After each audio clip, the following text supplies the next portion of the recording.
As I said, huge wins last night for Democrats. Virginia, New Jersey, local races, school board races all across the country. And it bodes well heading to 2026. Joining us right now is House Democratic Leader Hakeem Jeffries. Glad to have you on the show. This was interesting with last night, and we already seen it. You got the right and Fox News, they all going, the face of the Democratic Party is Zohran Mamdani.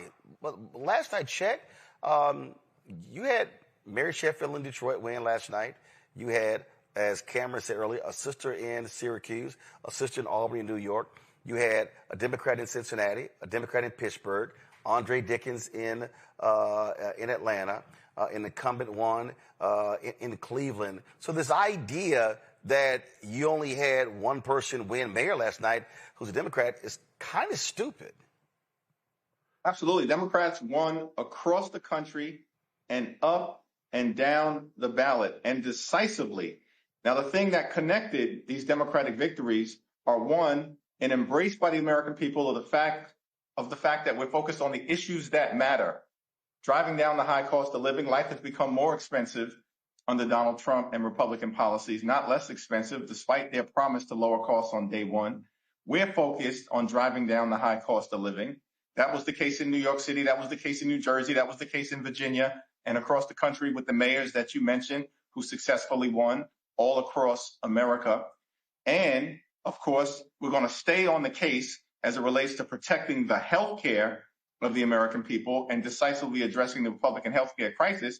It was also a rejection of Republican extremism, their assault on all the things, including the economy, on voting rights, on, nutritional assistance, on veterans, on farmers, on the American way of life, on law-abiding immigrant communities, and of course on democracy itself. So it was a big night for the American people, and of course was a big night for the Democratic Party. Not just that. And when we talk about races, and again, we spent a lot of time. Everybody obviously was focused on these statewide races. Cheryl winning the governor's race in New Jersey, Spanberger in Virginia, and of course, Jay Jones, Attorney General in Virginia, the Lieutenant Governor as well. But the thing that also jumps out to me, this is go to my iPad. This is a headline in the Charlotte Observer. Charlotte's blue wave tells a national story on Donald Trump, and it details what happened last night. All across North Carolina, Democrats also won local races. You get the 3 Supreme Court races in Pennsylvania. And so the mistake that I think people make is that they say, well, New Jersey, very blue, Virginia, somewhat blue, but you have to also look at local. When you start seeing big wins in school board races, DA races, city council races, seats flipping, you saw, 2 wins in Mississippi where they broke the Republican supermajority there as well. That also speaks to the mood of the people on the ground, and everybody keeps focusing on D.C. as opposed to what's happening locally. There's no doubt about it. And what we saw was a high degree of Democratic energy, independent voters swinging in our direction decisively, and of course, communities that Republicans thought they had a chokehold on in terms of the support of the Latino community, broke back towards Democrats. Working class Americans breaking back toward Democrats. Young people, young white males breaking toward Democrats. And this is happening all across America.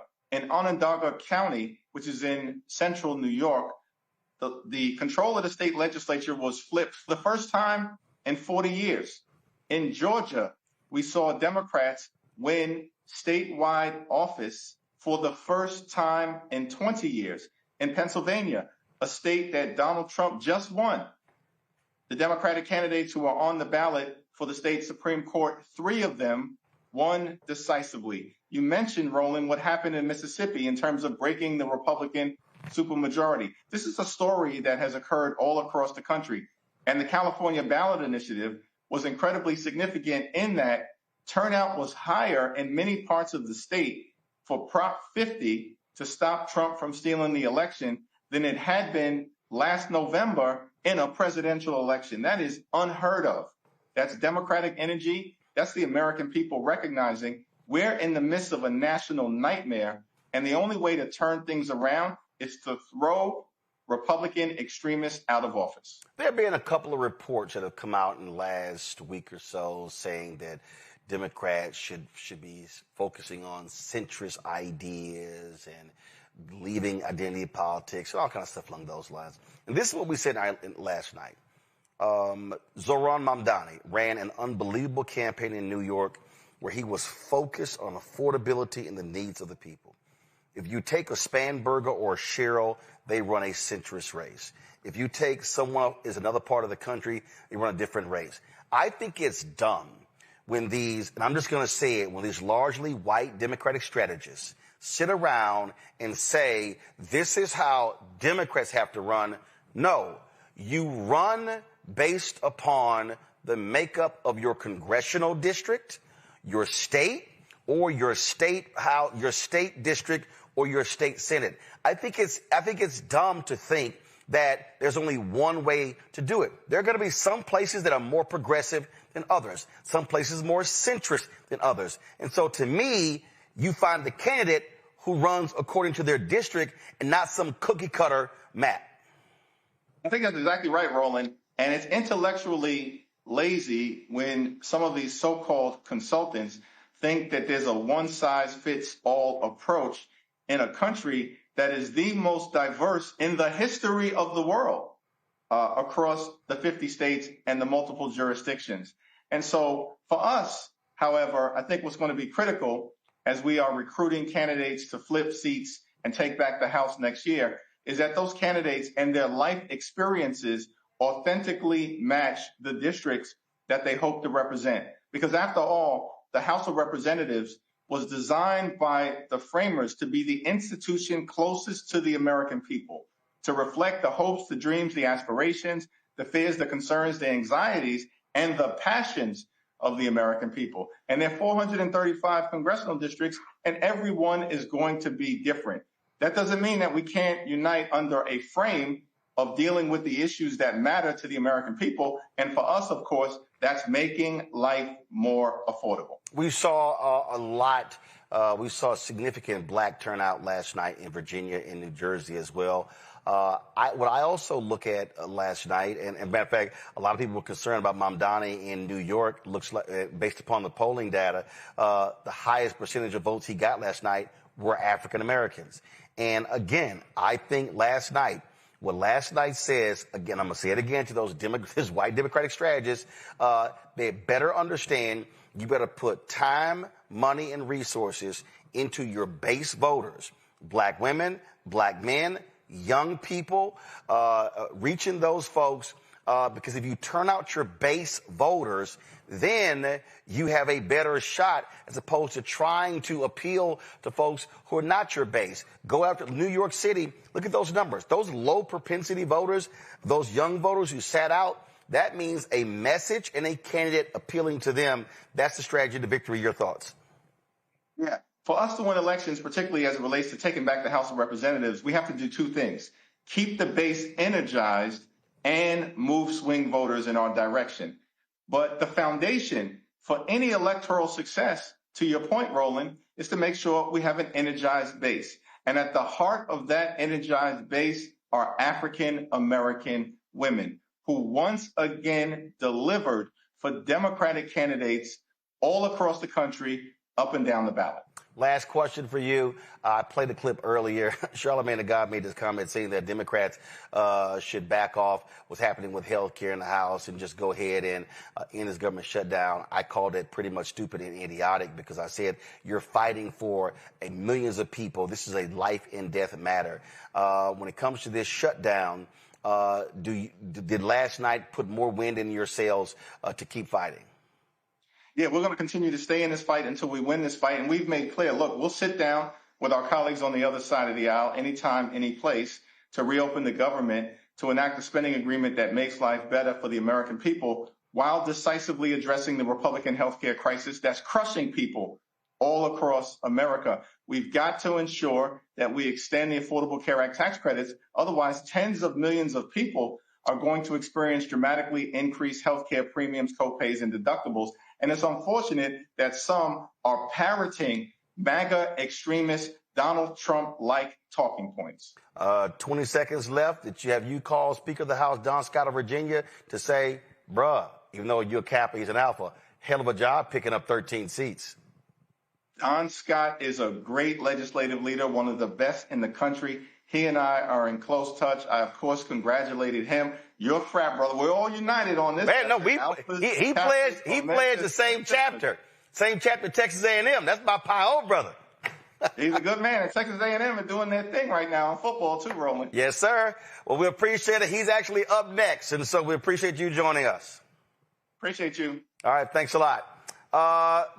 Real quick to the panel here. Listen, this is about winning. And the point there that Democratic Leader Jeffries made, I think, is important, Cameron. Screw these consultants. Forget this. You got to do this. You got to do that. That speech Mamdani said last night, he didn't give a shit about people talking about, oh, no, don't do identity politics. He said he named people. And again, you run based upon your district. A Connor Lamb, when he was in Congress, his district ain't the same as a Maxine Waters. A Sanford Bishop in Georgia, his district isn't the same as Nikema Williams. People just got to understand that. No, yeah. I mean, as a consultant myself who's had to fight that fight internally, people get a risk averse. I mean, you know, I'm here. I served as the director of digital engagement and in the Biden White House, and I run a digital firm. And there's so much, and there's so many people who are scared to do anything outside of what was approved in the last cycle or anything outside of the norm, and they don't realize candidates and the folks that are closest to the ground, closest to the districts, understand the voice of the people. They understand who the real validators are. They understand how to reach and talk to their voters. This is not a national campaign. Even though this is a national wave, these are a national energy that has been siphoned and that has been siphoned to individual votes and districts. And I think what hopefully soon to be Speaker, but Minority Leader Hakeem Jeffries said there is that, and I really hope that his caucus and others recruit candidates and support early investment in candidates and early investments in talking to the Black community. Black folks are the base of the Democratic Party. Hard stop.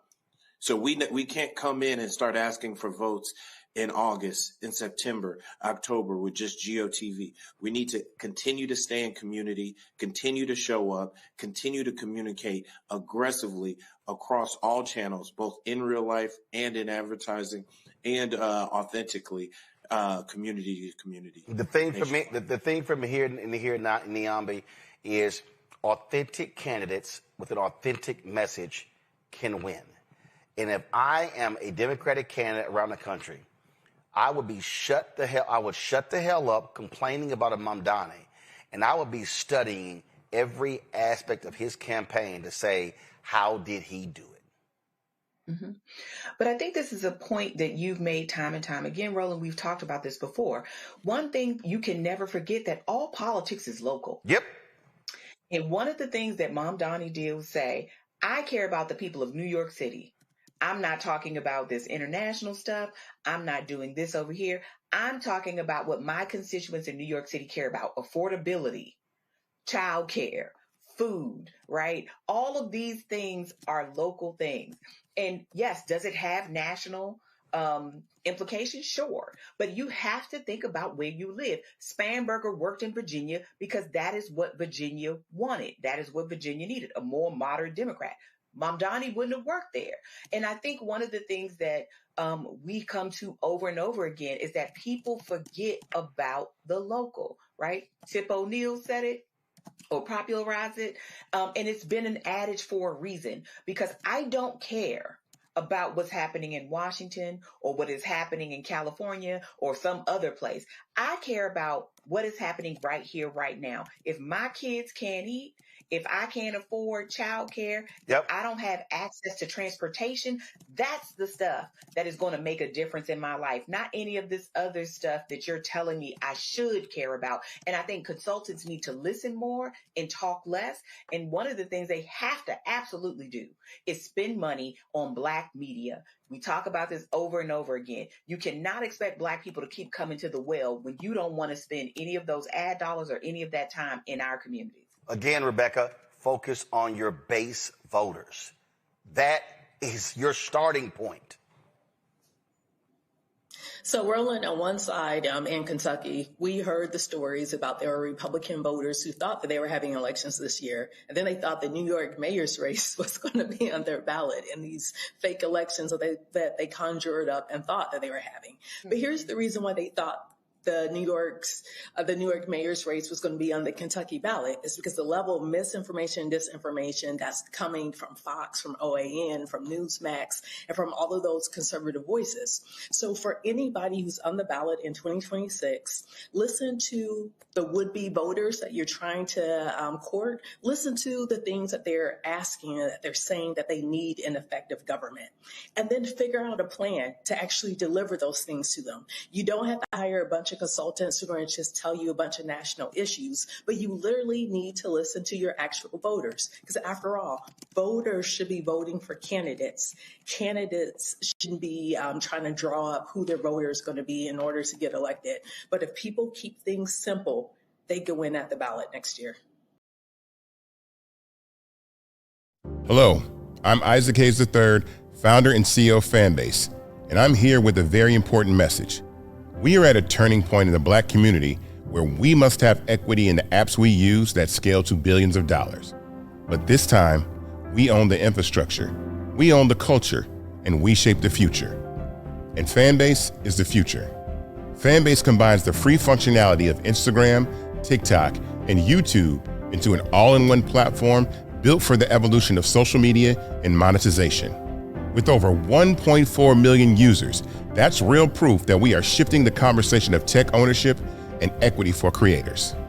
So right now, I want you to go to startengine.com/fanbase and invest today.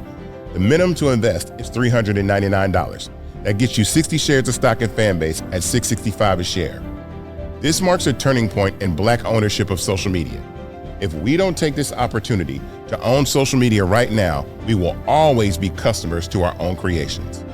And that can't go on. So once again, go to startengine.com/fanbase and invest today. We must own the platforms where our voices live, our stories matter, and where our culture drives the world. Thank you.